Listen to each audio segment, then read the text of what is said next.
really care what your background is. I don't care if you're right or left, black or white. It doesn't matter to me. Only an armed nation will survive what's coming in this country. There was a time in Germany before Hitler when the Germans were allowed to have weapons. But then Hitler came along, and one of his first laws was the seizure of all weapons from the German people, precisely to prevent an uprising against his breed of government.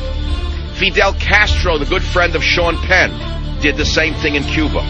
One of the first laws that the Castro criminals enacted in Cuba was to seize the weapons of the Cuban people so there could be no uprising against these illegitimate communist ghouls in Cuba. Tell that to your friend Sean Penn from Ross at Hollywood, California.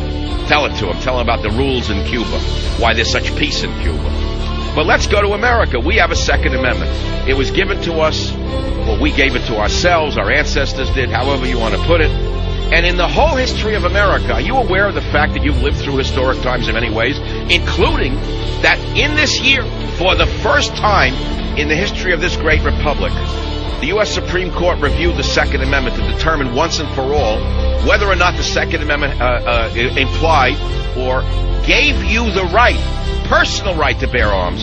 And the Supreme Court ruled just 5-4. Again, the very same anti-Americans, the same anti-American cabal on the Supreme Court, by a hairbreadth, try to take away your right to protect yourself. Ruth Bad Girl Ginsburg, David Souter, and the others.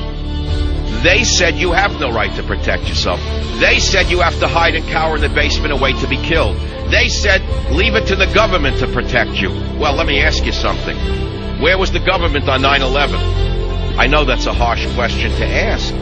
There is no government when it comes to terrorism. There's only you. I don't think you understand that yet. There is no government when it comes to terrorism.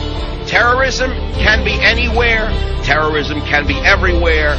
Terrorism is anywhere, and terrorism is anywhere. That means be vigilant. Be vigilant. That means be aware. That means expect to protect yourself at any time. That means walk like a human, not like a moron. Don't walk like an American stampeding into Walmart to buy a television. Don't be like the idiots in the malls today who have no reason to live. They may as well be an animal, a pack animal with a saddle on their back. That's the way I look at it. I'm sorry to tell you. I'm sorry to tell you that's how I see the world. I have nothing but contempt for people like this, that their whole life is buying some piece of garbage they don't even need. But let's put aside my contempt for the average man. Let me tell you what I'm saying in other words. I'll put it to you in another way. Only vigilance will protect you. That means be ready. One of the first rules, and I'm not a martial artist, but I study all forms of self-defense, including the mental, which is, of course, the ultimate form of self-defense.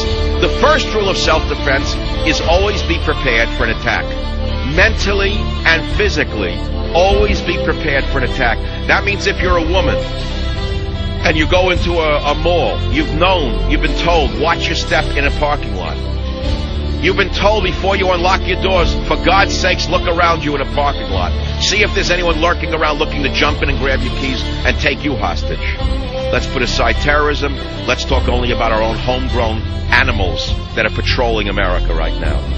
So it goes down to the simplest thing. Be prepared, be vigilant. But it goes beyond that. It goes beyond that to be armed. You must get a weapon. You must have a weapon. You must get any weapon that is legal to have.